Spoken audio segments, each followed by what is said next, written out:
Coucou tout le monde, bienvenue sur la chaîne de Maman Cuisine. J'espère que vous allez bien. Donc aujourd'hui, j'ai décidé de vous réaliser un gratin de chou-fleur. Donc on va faire deux choses, c'est-à-dire cuire à la vapeur le chou-fleur et bien sûr faire une bonne béchamel maison avec le fagot. Vous allez voir, il n'y a rien de plus simple et en plus de ça, la béchamel, elle est excellente. Vous ne me croyez pas? Eh bien allez, c'est parti pour la préparation.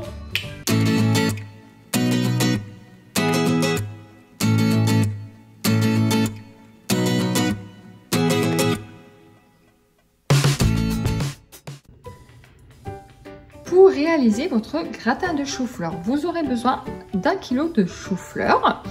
Ensuite, pour votre béchamel, il vous faudra 500 g de lait demi-écrémé, 60 g de farine, 60 g de beurre, 40 g d'emmental râpé et bien sûr, pour assaisonner votre béchamel, il vous faudra du sel, alors 2 à 3 pincées de sel. Et bien sûr, il vous faudra le varoma pour cuire votre chou-fleur à la vapeur. Donc, ça ne sera pas dans le petit panier, non, mais bien sûr, dans le grand panier profond. Et bien allez, cette fois-ci, c'est parti pour la préparation. C'est parti, donc je vais chercher la recette du gratin qui est tout simplement dans Veggie Vegan. Je clique dessus et je descends, le voici. Donc là, c'est pour 6 personnes. J'ai pas divisé cette fois-ci mes ingrédients, je fais bien pour 6 personnes. Donc là, il me dit de peser la farine, le beurre et le lait parce qu'ils veulent me faire en premier la béchamel. Mais moi, je trouve que c'est un peu bête. Moi, j'aurais préféré commencer par cuire le chou-fleur et la béchamel par la suite parce que ce qui est logique, une fois que le chou-fleur est cuit, on a tout de suite de béchamel. Donc moi, je ne vais pas faire ce qu'ils me disent. Je suis têtue et je vais faire en premier cuire mon chou-fleur. Donc, je passe les étapes. Donc, je vous montre. Ils me disent d'éplucher, de laver le chou-fleur. Eux, ils préconisent 3 kg. Je trouve que 3 kg, c'est beaucoup, quoi. Bon, vous voyez, quand même, les proportions, elles sont, je dirais, pratiquement disproportionnées. Parce que 3 kg de chou-fleur pour 6 personnes, ça fait quand même beaucoup, quoi. Bon, dites-moi en commentaire ce que vous en pensez ou pas. J'ai déjà eu des commentaires sur certaines choses, mais c'est bien de pouvoir communiquer comme ça, je trouve que c'est bien. Donc moi, je vous fais voir.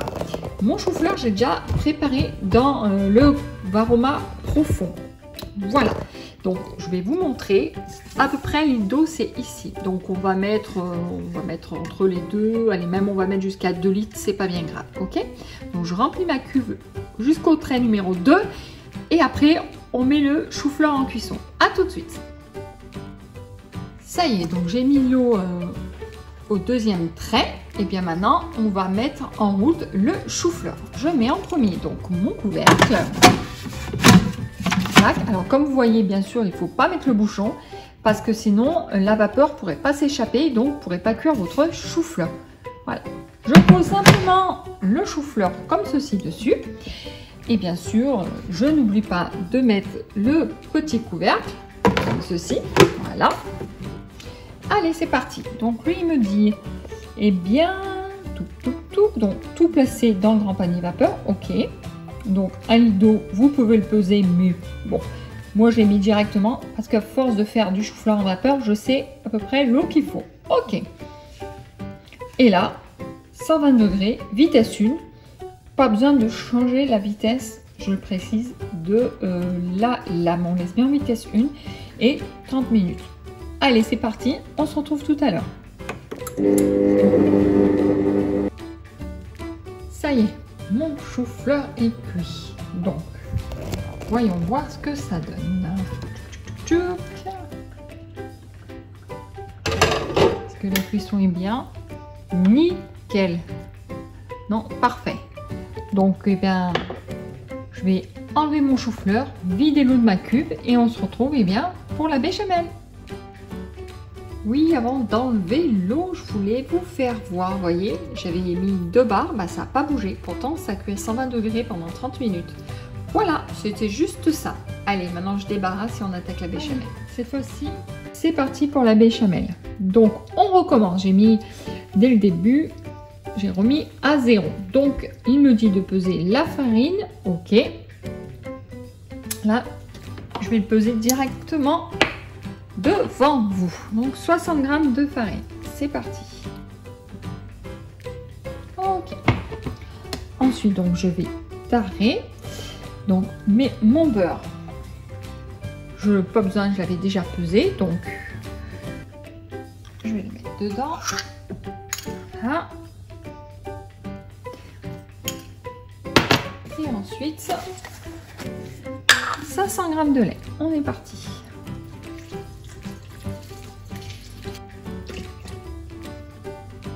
Alors moi, ce que je fais, je mets jusqu'à 520 g. Je vous explique tout simplement pourquoi. Parce qu'elle est vraiment, vous allez voir, très onctueuse. Je vais mettre 520 g parce que si vous laissez à 500 g, vous serez obligé en fait de rajouter un petit peu de lait pour pouvoir légèrement la diluer. Elle est vraiment compacte. Donc moi, je monte jusqu'à 520, mais à force d'en faire, voilà, 520 g, c'est impeccable. Et ensuite, je vais rajouter mon sel, tout simplement. Voilà. Et bien, allez, maintenant, ça part en cuisson. Hop. Ok, donc 90 degrés, vitesse 4, 7 minutes. Allez.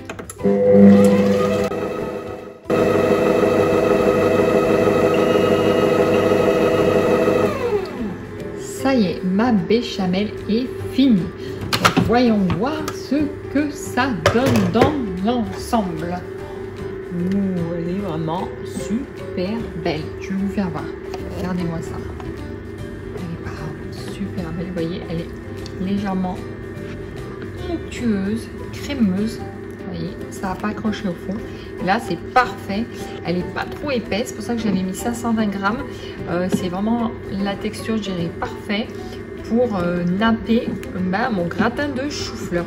Sinon, elle aurait été trop épaisse. Des fois, c'est un petit peu bête, hein, mais il suffit de rajouter un petit soupçon de lait et vous obtenez la consistance parfaite. Voilà. Allez, je débarrasse, je nappe mon gratin. Une chose importante que j'ai oublié de vous dire, j'ai préchauffé mon four à 180 degrés, chaleur tournante. Et maintenant qu'il est bien chaud, je vais enfourner mon gratin au four. Et on se retrouve après pour la dégustation. À tout à l'heure. Avant de continuer, je voulais vous faire voir comment c'est crémeux au niveau de la texture du gratin de chou-fleur. Donc là, c'est vraiment, je dirais, parfait. Alors là, il s'est bien imprégné de partout. On va se régaler. En plus, la béchamel, j'ai goûté, elle est vraiment très, très, très, très bonne. Voilà.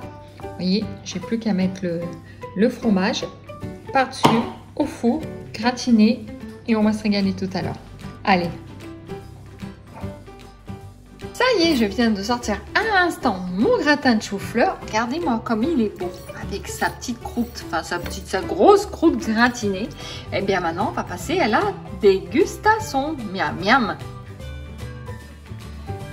Ça y est, donc je viens de me servir une petite assiette de mon gratin. Comme vous aviez vu, il y avait plein de gratinés. J'adore ça. On va passer à la dégustation. On va voir si tout est bon, niveau salaison, enfin assaisonnement, tout ça. Voyons voir. Alors je souffle parce que je vais me brûler, ça fume encore.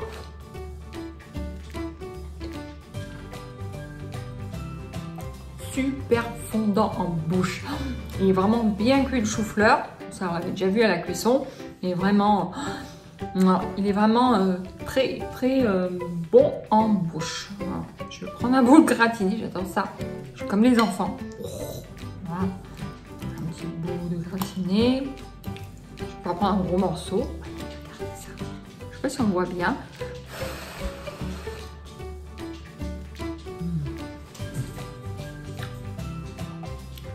Le gratiné, c'est trop bon. C'est-à-dire qu'il y en a qui n'aiment pas ça.